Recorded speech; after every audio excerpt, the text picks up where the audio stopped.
Recording, yeah. Okay. You started recording. The agenda is not up though, Dawn. We just see your, there you go. All right. Can you just enlarge it a little bit, Dom, too? Yeah, we should be good now. I'll make it bigger for you. Yep, thank you. You can't be in there. Okay. This is the Audit and Finance Committee meeting for the Indiana Area School District. It's June 24th. It's a beautiful evening. So we're going to move along. So we can all get back outside. Right, Jared? Yes, yes. Okay, so Jared, you're up for the general fund budget discussion. There's a lot of important things there to talk about, so I think we all know where we are. But anyway, go ahead. Yeah, there, as far as the numbers on the agenda or on the budget go, there hasn't been a whole lot of change on the expenditure side from the last committee meeting we had. The only thing that has been updated is last week at Buildings and Grounds, we had representatives from Ruskini here to present our new, our renewals numbers for property liability, auto, all of our different insurances that will go into effect July 1. I had included numbers for increases in there, which pretty much were right around within $1,000 of where they actually came in at. The one big one, and we're kind of jumping around here because this is also on the agenda. The one big thing that did impact the budget a little bit was our workers' comp for next year. We saw almost a $30,000 increase in workers' comp, and that's because our we've had the last couple, really last year, we had some significant claims from due to a couple incidents we had here at the district. So that really impacted our mod factor, which basically drives kind of what the rate that we paid for workers' comp. So we saw, again, about a $30,000 increase. That has been reflected into the numbers here, into the budget. Other than that, the overall expenditures have not changed. There is still nothing from the state as far as numbers for next year. The state does not have a budget. I don't see that happening by when's Sunday, June 30th. So we won't have those. The final allocations to include in our budget, which we're looking to approve tonight. We are hearing at the state that there may be there's some serious conversation about cyber reform, but again, without knowing exactly what that looks like and having it finally approved, none of that is worked into the budget as well. So the expenditures at this point are what they are, with little change from where we have been at the past couple of months in our audit and finance. They are paid handsomely at the state senate and legislature, and we're not, and we can get a budget turned if we can. We are still required, whether there's a state budget or not, to have ours by June 30th. So Handsome salaries and benefits. Okay, so any questions that anybody has about this? on the revenue side is really where kind of the question is tonight as to Right. Part of the budget adoption is also setting the tax rate for next year. And there's 5 different projections out here for consideration, as well as there's a real estate tax sheet that has been presented to the board in the past that gives different options and what that can mean to the deficit that we're facing. So Do you have them in order for budget projection? A is 6.8. Yep, they should be in order from the 6.8, 6%, 5.5, 5, 4. And then again, the sheet with the estimated, the real estate tax information really shows from 1% the whole way through 6.8, what the different percentage tax increases, how much it raises, additional tax revenue it raises, and then what it does to the overall deficit, where the deficit would end as part of the budget. So I've felt that we've been underestimating our revenues, but it's hard at this point to know exactly. But you're asking for the 16.70 or 4, I can't read that number. Anyway, so you're looking to raise about 1.9 million, almost 2 million. Almost $2 million. Okay, let's go over. I'd like to get a sense of where we are so our meeting doesn't get long and drawn out. I have a hard time supporting that kind of a tax raise. because of the revenues, and I've stated what I think several times. So there's no use going. Would you like to? I have a statement that I wanted to Oh, read sure, about this go tax increase. I don't know the appropriate time because it's a Well- committee meeting. It's a committee meeting, so it's relatively informal. Just try to keep your comments as brief as possible. Okay, I'm just gonna I'll pass out a handout. Yep, thank you. Could you introduce yourself? Certainly.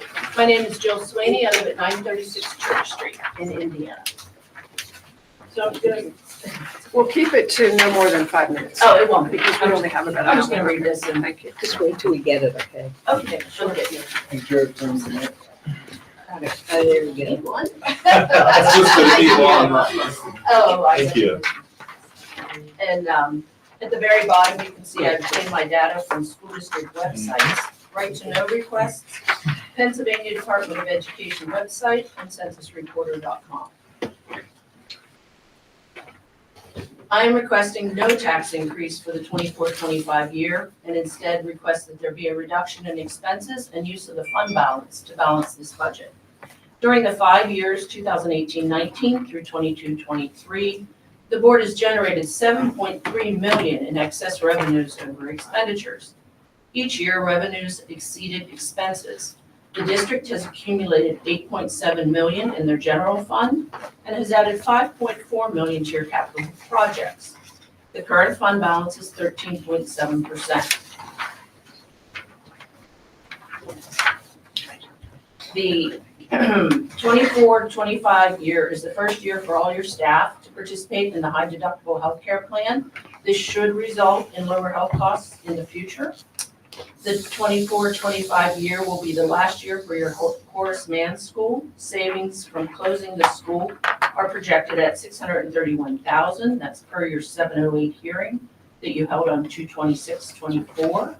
These costs are currently in your 24-25 budget. The state has proposed to reduce cyber charter school costs, which could result in savings of $500,000 plus. The district has a teacher's contract that is not financially sustainable. Currently, 75% of your teachers earn in excess of $90,000 for 186 workdays or 9 months. In addition, all full-time district employees have full paid family health benefits. Employees are not required to contribute towards your benefit package. The taxpayers are burdened with paying these higher than average salaries and costly health benefits. The school district's median household income is $55,000. Pennsylvania's median household income, these are household incomes, not individual, is $73,000. The average teacher salary in Pennsylvania is $73,000.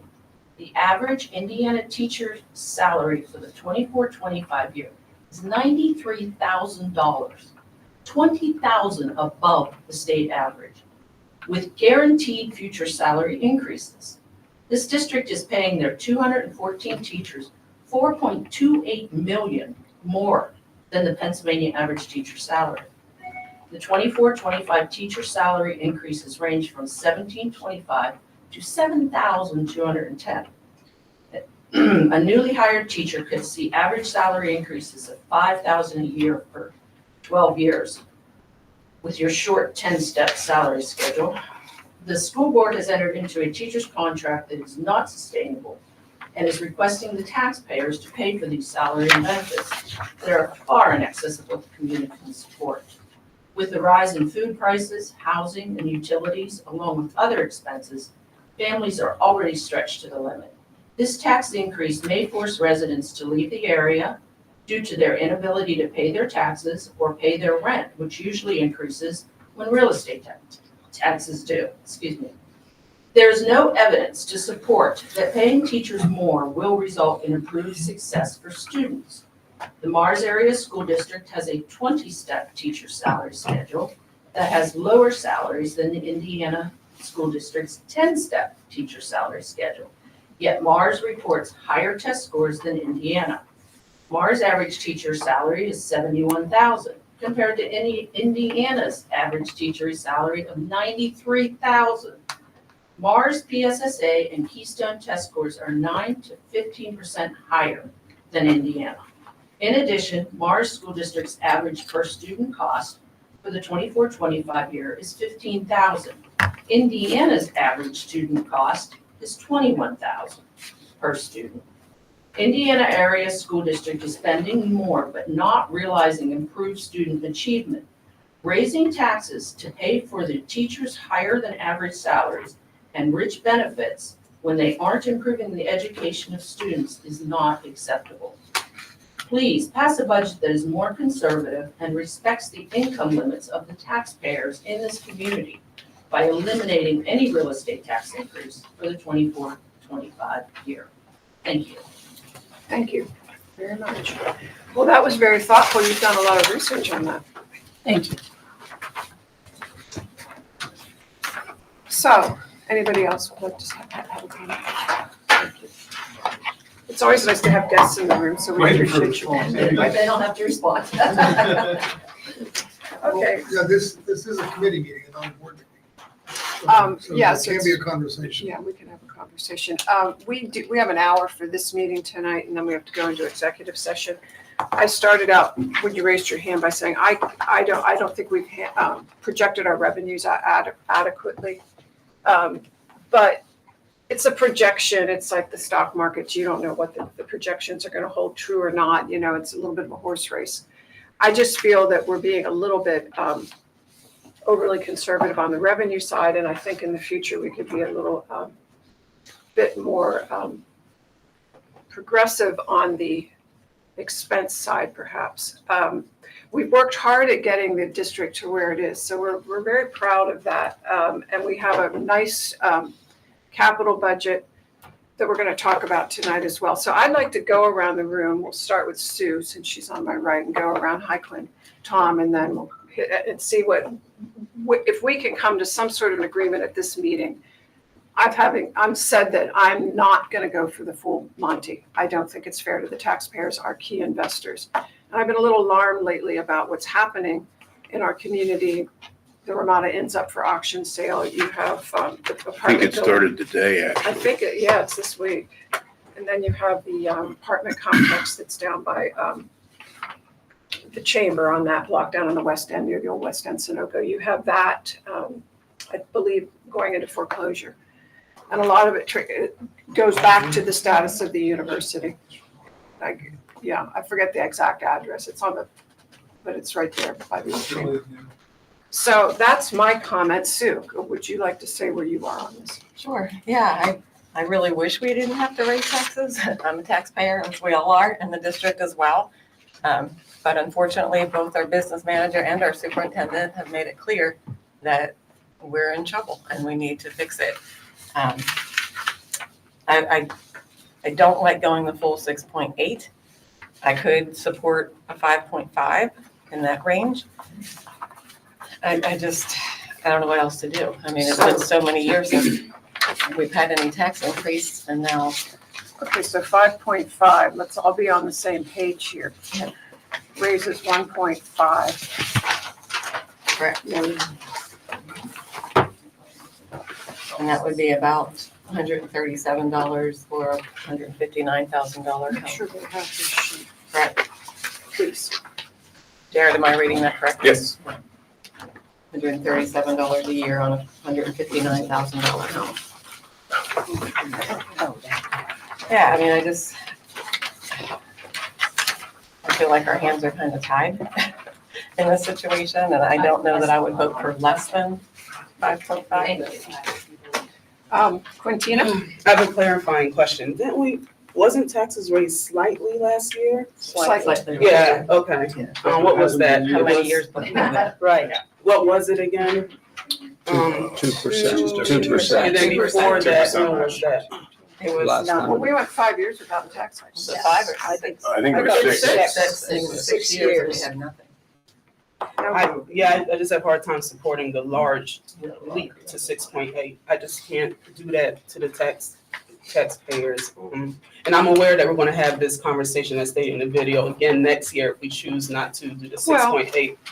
Yeah, but I think we Yeah. can prepare people, not just say this is what it is, 6.8, and suck it up.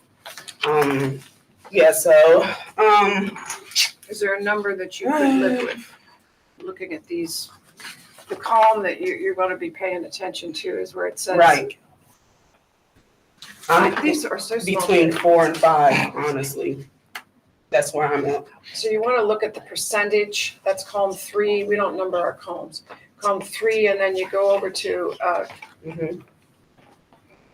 you go over to the 1, 2, 3, 5th column, and that tells you what that increase. The motion puts it in millage, but this puts it in percentages, and then the millage is on the first column. So Sue's put out 5.5. I'm either 4 or 5. I know I might be the oddball here. Okay, thank you. Tom? First, I'd like to address comparing us to Mars. And one of the things you have to do when you compare is just not the test scores, but also the free and reduced lunch percentage. And Mars is significantly better off in much lower free and reduced lunch. Sure. Which means that what's happened to this district in the last decades, we've gone from 10% to 55% free and reduced lunch. So our kids are needing more support. They're not as well prepared as they were. What I am impressed with our teachers is that we've managed to hold our test scores relatively level in spite of that change of our demographics. So I don't want, we are somewhat successful at maintaining the test scores, not improving them. And the COVID years we have set back. But you need to also compare the demographics when you look at that, and you'll see that we aren't doing awful. Okay, and Correct, Yeah. but with your demographics argument, you just stated that you're at 50+% free and reduced, and you think they can afford a 6.8% tax increase? I mean, all the more reason. I'm not arguing Yeah, that. okay. What I'm arguing is that and I agree with you on that, okay? But you can see that that district has a lower cost per student operation, Correct. and because they cut costs and didn't raise taxes. Right. I'm not seeing the cost cutting here. I went through your minutes and your meetings, and I didn't hear discussions about, I mean, about cost. yeah. Let me- Yeah, you did. just And Not- Tom, hold on. not to 1.9 million. disrupt the flow here too much, but over the last 10 years, we've reduced the teaching staff here by 33 positions through attrition. That's something that usually doesn't make a lot of news because in essence, it's relatively quiet in that we just elect not to fill a position or we elect to cut a position. Our good friends from the media aren't here, and that doesn't usually sell a lot of newspapers or attract a lot of attention on the radio. But that impact over the last 10 years has been a significant reduction in our costs, okay, by the elimination of 33 positions. So I do want you to understand there have been measures taken to reduce some of those costs that you're concerned with. Right, but that's all been eaten up by teacher salaries. Well, the We do. biggest increase has been medical. I mean, that's, Tom. and the cyber school. So, Yeah, I let's- mean, but Tom, finish Yeah, up with your comment, please. Your number maybe, if you feel comfortable. well, I still like the 4.5, but I would go to 5 with I would go to 5. Okay, Mr. Anderson? Anderson. Chris Adams. I got the A. Let me, Sorry, yeah, thank you. Turn that the other way, Chris. your way. Most- So, How many times I've called you Anderson? You've I been know, the correct I person. look like an Anderson, huh? So listen, I know within the district, obviously I have a vested interest, like I told you guys, I've got 6 kids. So, do we feel it? Everyone's feeling it, right? We go to a grocery store, our weekly spend is $450. That's what our groceries cost weekly. So, I mean, that eats up a lot of your disposable income, right?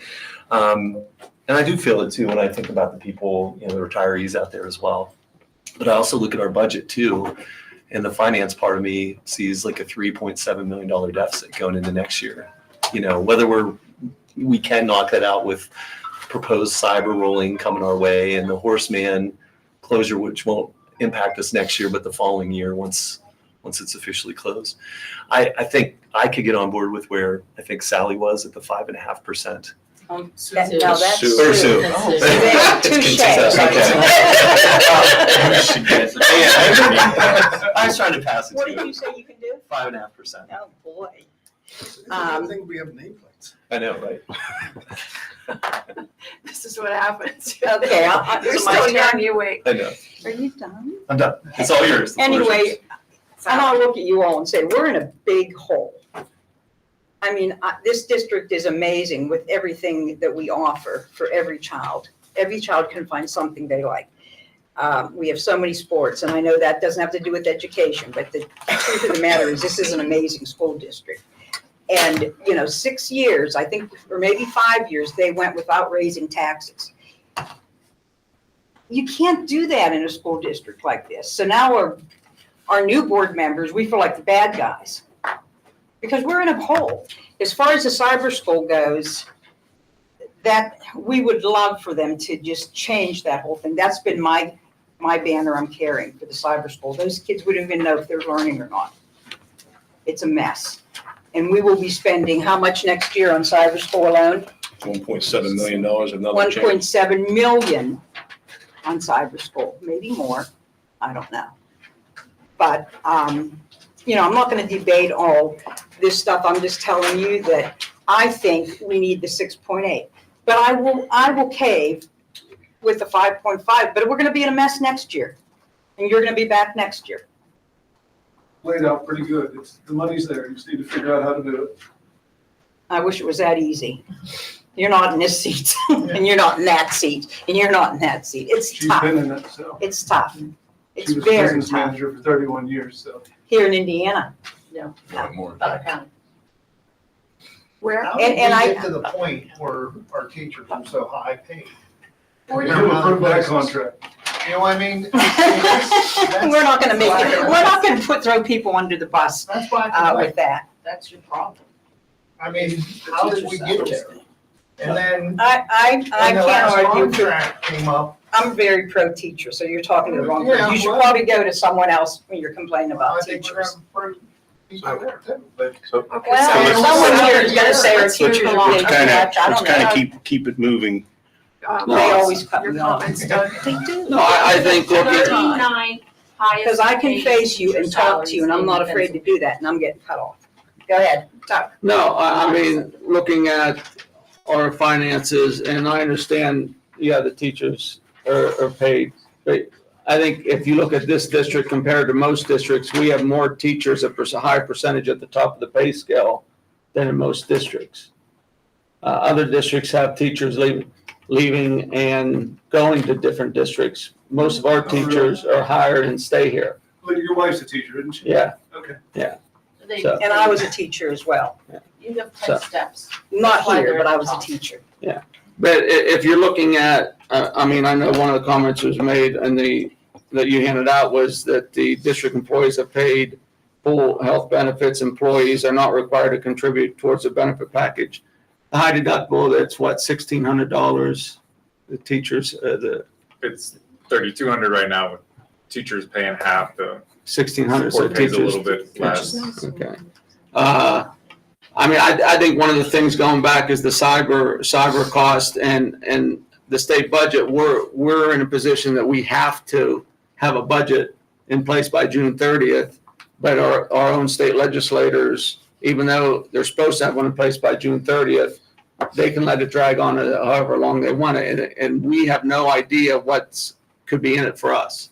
So we have to do a budget without knowing what we're going to be getting from the state. We have to just basically assume what we got last year. Jared, is that not what you put in, or what you've been pretty? After the governor proposes his budget in February, there's usually, we get estimates of what, based on his proposal, we could get. We, in our budget right now, is roughly half of that. So, Do you have a number, Doug? I mean, I didn't give a number. Yes, you did. You said 5.5. I didn't say that was my number. I said I could go with it. okay, I'll let you finish your number, then I'll go back to mine. No, you continue. No, I'm just, They've already mean, passed me on. I know, I'm a big believer that we have to follow or lead by what our experts that we pay good money to tell us that we need to run this district. in the same manner we have, and you've said 6.8%. Obviously, there's not going to be enough support for that. I could go as probably as low as 5.5, knowing that we're going to be in the same situation again next year. But, you know, reading PSBA has stuff out, and they always say it's better to do small increases each year than go like happen here 5 years, 6 years without a tax increase. Now we're looking at a large one. If it would have been a 1.5% every year in those years, we wouldn't be in this position right now. So, but I mean, I understand what Jared and Rob are asking, but my low thing would, looking at the numbers and knowing where we'll be next year, even a 5.5% still puts us in about $3.5 million in the hole for starting next year. Okay, thank you. Doctor, My number has been and remains 0. To answer where we got the school contract from, it was difficult to claim poverty. We didn't have a strong stance to fight the teacher union because we do hold $8 million in reserves, which isn't uncommon. I actually looked it up real quick. Of the 500 some districts in the state, over 419 of them have greater than 10% of their expenditures in reserve.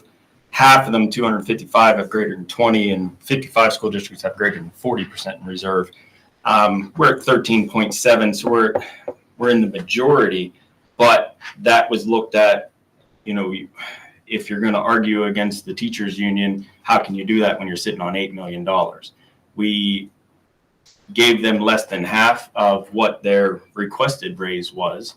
Now, we did as a district make a commitment to have the best that we could get, and you get what you pay for to a degree. I would argue a little bit about the cost per student. The Pennsylvania average is $21,000, and we're right at that average. You can do better. I don't disagree. I don't disagree. We all We pay do better. $700,000 for periodicals and books, and of my children that have gone to the district, I've never seen a book come out. And I've said that every time we have this budget talk. That could be another issue. The other point that's already been made, but I'll just reiterate it. We have 16% of our students are census poor, and 50 to 55% are on free reduced lunch. That tells us where the stress of it is proven over and over again that poverty affects education, and those kids need more resources to raise them up, and that's just the truth. And as our demographics change, that's going to get worse. The cost of everything's going up. That doesn't mean we go begging to the community. The biggest problem I have, I drive an expensive car, I have an expensive house. If I want that, I work more hours. I don't go asking my neighbor for it. And I have a big problem with crying poverty when we're sitting on $8 million. It does not make sense to jack up the price to the max. We have made cuts, to the tune, almost $1.9, $1.8 million. $1.1 million this past year. Okay, yeah.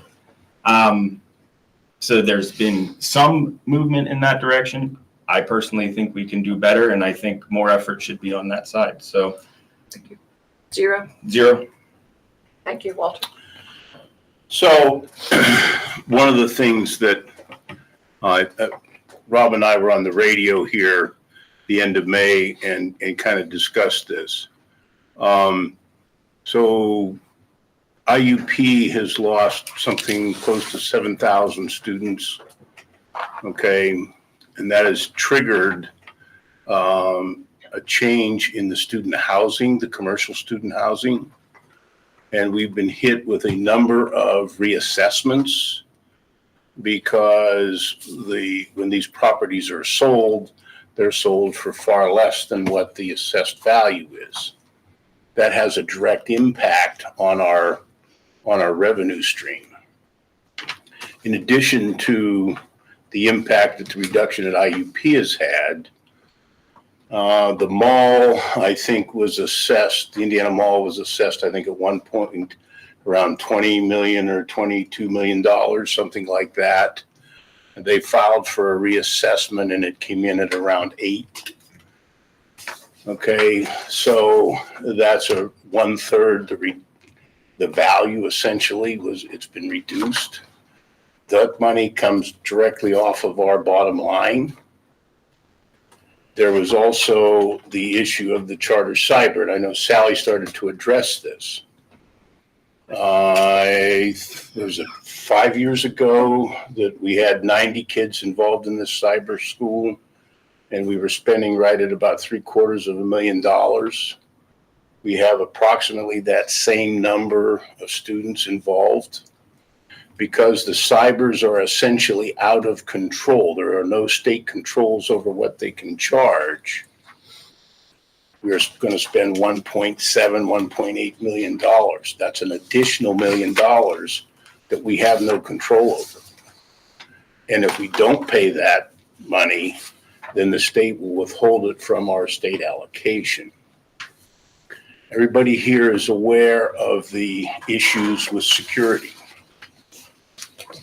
In the last 2 years, we hired an armed guard for every single building.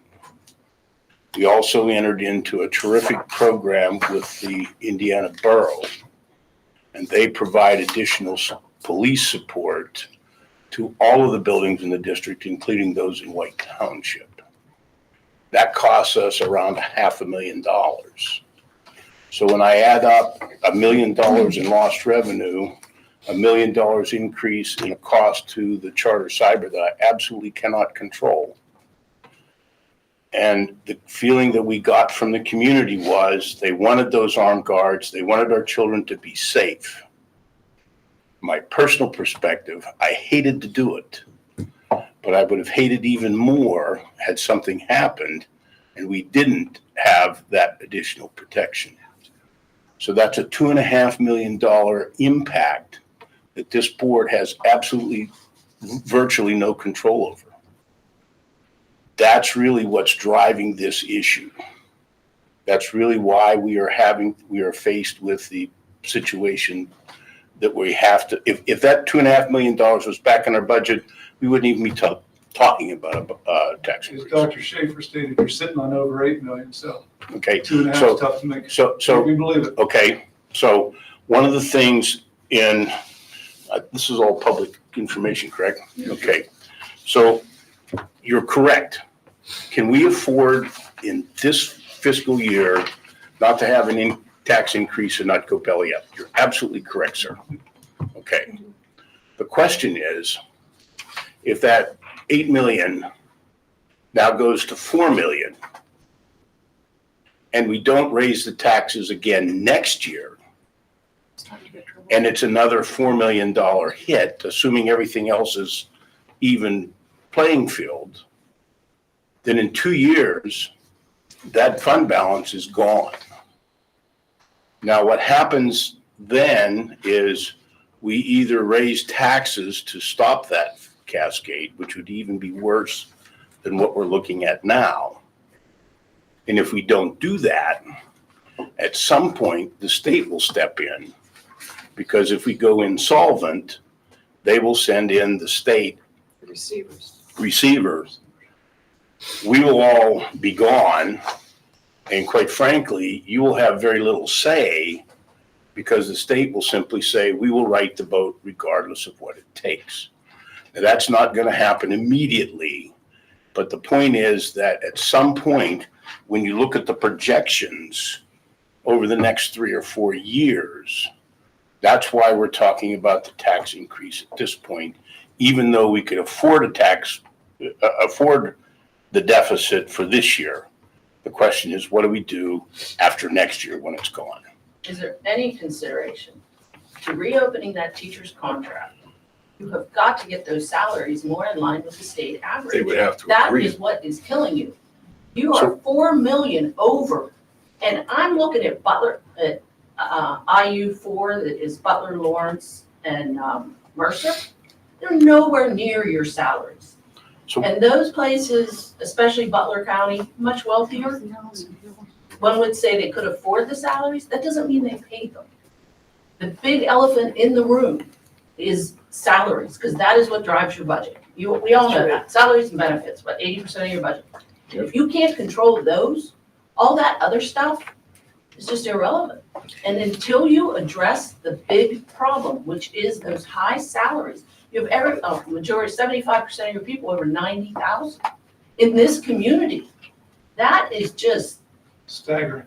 I realize you inherited that problem, Yes, we but you can fix it. There are ways to do it. All right, so it's now, do you have a number? Yeah, the 5.5, 5.7, something along those lines is where I think we should be. Okay, I'm up. I think that we've done well with the salary situation that this board walked into, and I think we've been fiscally responsible while maintaining good educational outcomes. And I will say this, if the tax base continues to decline, and it could if the university doesn't pull ahead. I don't know if this medical school is going to do it or not. I know that at Seton Hill University, it did not quite pan out the way they had wanted it to. So it's a bit of again, it's a horse race, it's a crap shot. So that's going to be a key factor in terms of our assessment. If that happens, rather than go into receivership, there'll have to be serious cuts everywhere. I mean, that's just balance sheet stuff. I mean, where I am is I'm with Quinn and Tom, Quintina and Tom. I said 5% originally, and that's where I am. I think that gives us 5%, gives us about 1.5. Naturally, we're going to go back every year and look at this. And we don't know what the governor's going to be able to do. We have a state legislature that sits and a state senate who sits there and argues about this and that, and they're not getting things done. So we'll see what happens. I am confident, though, that with the governor seems to have a good control of his numbers, and he's pushed this cyber thing ahead, so we'll see what happens. So my numbers are about 5%. Now, I'm going to make a motion tonight as chair of the committee, and that's going to state the full, where's the agenda? Yeah, where did I put it? Should be in Oh, it's right here. Okay, so the motion reads, and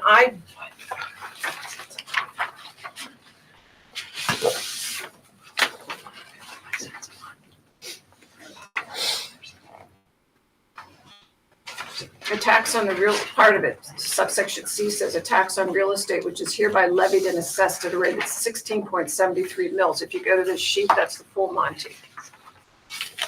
On the dollar, the total amount of the assessed value of all real estate taxable for school purposes in the IASD are at a rate of 1.7, basically, on each $100 of assessed evaluation. I'm not comfortable reading that number out because I think it's absurd. That's where I am on that. I think the 6.8, it's almost greedy of us because he's right. He does have a point. We can make it another year without a tax increase. I don't think that's prudent, though. The security cause basically issue caused a slight tax increase last year. Now we're looking at other problems. So Jared, can you live with 5 or 5.5? Can you make it? We will work within the budget to That's the do right answer. whatever the board decides. And I think what we're going to hear increasingly from the public is you're going to have to look at programming more carefully. I think we're going to have to justify everything we're doing. So I think this is just the beginning of a downturn in this county. Sally, That's go why I ahead. have to go. No one here has said they want the 6.8 that I've heard. So why can't we amend the motion? You can do it once it's Why- made. Once Yeah, Once once it's made it's and made, we'll seconded. amend it. Well, you can Okay, read it so just a minute. I'm asking.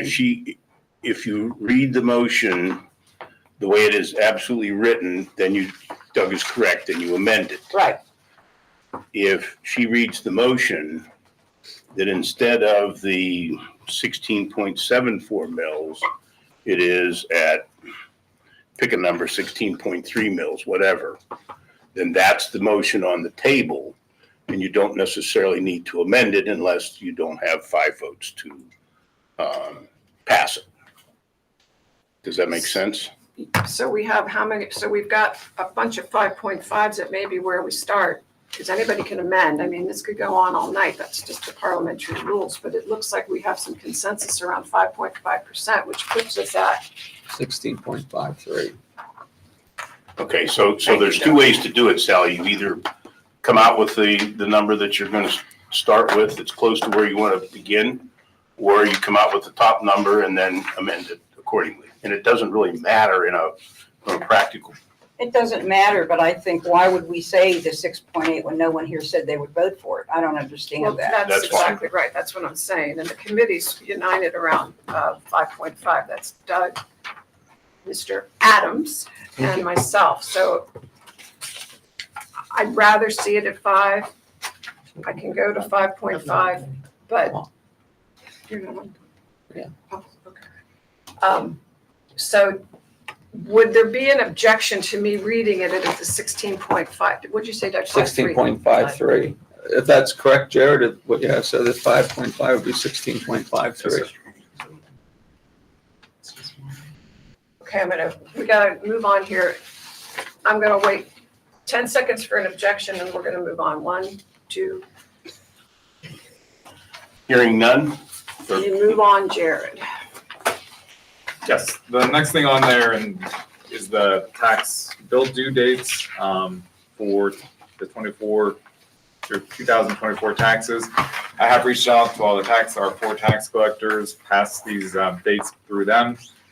Heard back from one of them who said these are the same dates we used last year. Everything went well. This kind of came up 2 years ago when some of the municipalities had some different dates within a day or two of each other. So last year was the first year where the board actually voted on it, and we stipulated that these dates, the dates the board votes on, have to be used. So they're on the agenda as Any well for tonight. objection? I think it makes sense what you're saying. Anybody have a problem with these dates as presented? We'll make the motion. You can go fast, I think, over the Yep, homestead. farmstead resolution, that's the typical resolution that sets the tax credit for, based on the money that we get from the state through the gambling revenue. Last year, it was $242.59. Due to a couple $1,000 increase this year, that credit will go to $292.20. So almost exactly a $50 increase on that credit for homestead farmstead properties. And that number has remained right around 5,500 properties. It fluctuates a little bit every year, but it's pretty much the same amount same number of properties every year. Okay, any questions on that? Okay, next we go to the capital reserve. This is my favorite part of the budget every year is capital reserve. And I'd like you to know that without raising taxes, we increased our reserves for 5 years, 6 years, whatever it was. So Jared, go ahead and talk about what we did. And you're still raising them. This It didn't budget, help your case, did it? No, but I'm just saying, I mean, I'm doing the best I can here. this budget was Congrats for that. discussed at It's okay. committee meeting last week, buildings and grounds. There are attachments here that show where I think we will end 23-24, the fund balance in there at $3.3 million. That's after some significant payments this year, paying off the East Pike roof replacement and HVAC. All the expenses for this year are listed there and estimated. So again, we will end, I'm projecting 23-24 at $3.3 million. Next year's budget for 24-25, which the board is being asked to approve tonight, has our standard items on there that are maintenance, our supervisor buildings and grounds has the authority to go out and do without additional board approval, and that's the desk, the carpet, those type of things. The one item that we were asking to be approved as part of the budget tonight, because as of right now, we know we need it, is a new maintenance truck. The one we were replacing is 15 years old. It has been in the shop a good bit recently for repairs. So we are asking the board to approve that replacement. I know there are not a lot of the other items that we discuss are on this, but we've kind of moved that to that matrix that we've created where we are scoring them. And upon board approval, will be placed in the capital reserve budget as they are board approved and discussed through both. So our drop dead date is October on moving money.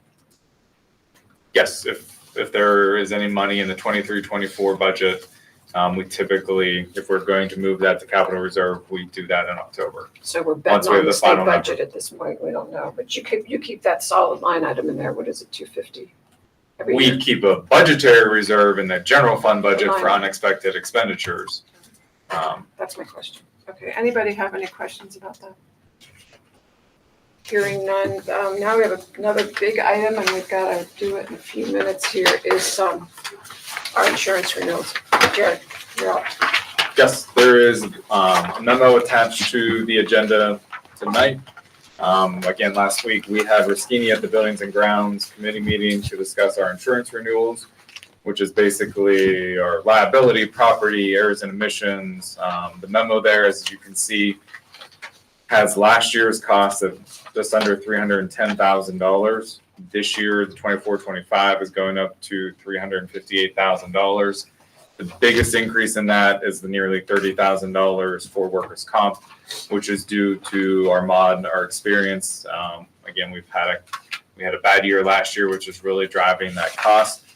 We do, as a district, operate a safety committee. We have meetings. We work with Riskini to bring people in to talk to our employees every year about ways to stay safe. Some things are just unavoidable, though, unfortunately. The experience we had last year will stick with us for the next couple of years. So hopefully when that falls off, if we have no additional bad years, we should see a decrease in that. We also, Riskini looks at marketing our workers' comp out as they do all of our other insurances. This package does renew with CM Regent for another year. Next year, when Eisenhower reopens and is not under construction, Riskini does feel that our insurance package will be more marketable. There are a couple companies this year who didn't really want to look at it because we had the construction project going on. So next year at this point, hopefully that construction project is closed, the building is done, insurance companies can get in and see really what it looks like or will look like, and we can be able to market it out to some different companies as well. The other big change in our insurance, as it says in the memo, is our privacy network, which is otherwise known as cyber insurance. My recommendation on that is to go with a company other than Riskini for that, who I believe is in a stronger position to not only help us if there is a situation that we ever need to fall back on that, but they're also able to offer a better policy as well to us because it is more of their expertise, the cyber insurance. So that policy will not renew with Riskini, it will renew with Gallagher Insurance. What's the difference in cost, Jared? This one is about $500 more expensive than where Riskini was coming, but again, it's double the insurance. It also has more options under that insurance, and I think the important piece would be if we ever need to fall back on it because we have a cyber attack, I think they would be in a better position to help us through that. Okay. Which I think would be invaluable at that time. Yeah, we see at the bank, cyber fraud of all kinds of different natures in our clients continuously. Yeah. So smart. We did have a presentation in the Buildings and Grounds Committee for this that was extensive. What surprised me was that the workers' comp went up $30,000, not because we had dozens of these injuries, but we had a few injuries in the line of duty where teachers and aides were actually injured, not through stupidity or in accidents. They were injured as part of the daily duties. Hopefully that doesn't happen, but it's just a handful of these occasions that are hitting this. Any other comments? Nope. Okay. Anything for the good of the order? Comments? Anything? Hearing none, thank you, we're adjourned. Well, we have Is there someone one in more the back. thing? Yeah. I'd like to Oh, I'm take that. sorry, Tom. We had a presentation on the ESCO project that would use the energy savings to fund the ESCO. It's basically an extension of the original ESCO. It would knock off almost a half dozen of our major items that have been on our list forever. We would use the savings of changing the light bulbs on these. It would do the field sports It would do a couple boilers. It would do some major improvements around the district that we haven't been able to get to. And it would use the energy savings to do that. I'd like the board to take it seriously for the next board meeting. So if you have any questions on that, please talk to Jared. Okay, but it looks really good. If the safety wires and the poles haven't been repaired at the football field, we could consider not doing that this summer. The project, the ESCO project will completely replace all those poles and provide LED lighting in both fields. Tom, was there, I was at that meeting virtually, but is there a way we can see that proposal for people who couldn't attend the meeting? I have binders, yes, I can get if you, Oh, binders. I know, it's a big file. It's huge. The summary, in the summary, you can hand that out pretty quickly. I do have the presentation, it's attached to last Oh, week's that would be agenda, great. but I can also email it out to you. Okay, so you did give it to us. So Yes, it's attached to Okay. the agenda from last week's Yeah. committee. That's right. I They've thought I actually gone through every building and analyzed They're- every building and made the Right. proposal. This is a guaranteed cost and a guaranteed savings, much like the other one. And they would use some of the excess money to pay for this. I believe the current projection is about an 8-year payback to accomplish this. What's the No, total it- package that we're looking for at ESCO right now? Now you have to come up with it, besides what you're Say talking again? about. What's the total ESCO package we're looking at right now? How It's much about goes in? $5 million. So if you're not familiar with what the ESCO is, you upgrade certain facilities and then you take the savings, like for example, going to all LED lights or going to a more efficient boiler. And then you use the savings, and if you can have a relatively short payback, and you've got like a 20-year life expectancy out of a boiler and you can pay for it in 8 years, then you get 12 years where you realize those operational savings costs. And that's essentially what we're looking at. The other thing that we were told is that if Jared doesn't get his grant, which he's promised me, that we could add the junior high roof onto this ESCO in the fall. I mean, can we check? Will you assess to see if those savings actually come to fruition? We know that they do. They're guaranteed. Do they happen yet? Because they do every year. The ones that we did And they're 12 years guaranteed by ago, law. we saved over $320,000 in utilities. Just So it could a lot actually- of the it stuff acts like like that doesn't actually come to fruition. And I hope this does, don't get me wrong. No. It acts like a guarantee. Yeah, they have to guarantee that savings or they can't offer the package. Understood. We, It really works. every year, there's an audit done to ensure that that amount is actually saved. Okay? Yep. We did this once before, what, 2012, 2013. was it that late? I thought it was earlier than that. But anyway, I think that's what. the bottom line was that we've had success with that. We actually overshot the savings. Jared, can you check with Dan Roan, the athletic director? Because I know there were several lights that were out at the stadium last year. And it was like area, like where some fans are, it's darker. I don't want it to be a safety issue. Yeah, that's reasonable. That's reasonable. Yeah. I was told that the lights have been repaired, but the safety harnesses and the poles have not been installed. And we'd authorized about $40,000 to repair the safety harness. If we can get through another summer and we can replace all the poles with an Plusco lighting system, that would be wonderful. But if we have to do it, we have to do it. That was 1 year. Okay? Yeah. That's all I got. Thanks, Julie. Good in the order? We've been talking about, this is the first time we've had anybody here to talk about the tax raise. You're the first people to show up. That's sad, isn't it? Well, you just did it at the last board meeting. We've been talking about it for how long? January is the Yeah. first But time. you actually set you're gonna raise taxes at the May board meeting. So there was a process where We're in happy. December, we passed a resolution saying that we would not exceed whatever that maximum was. Right. And then in Julia's committee, we started talking about that in, I think, February.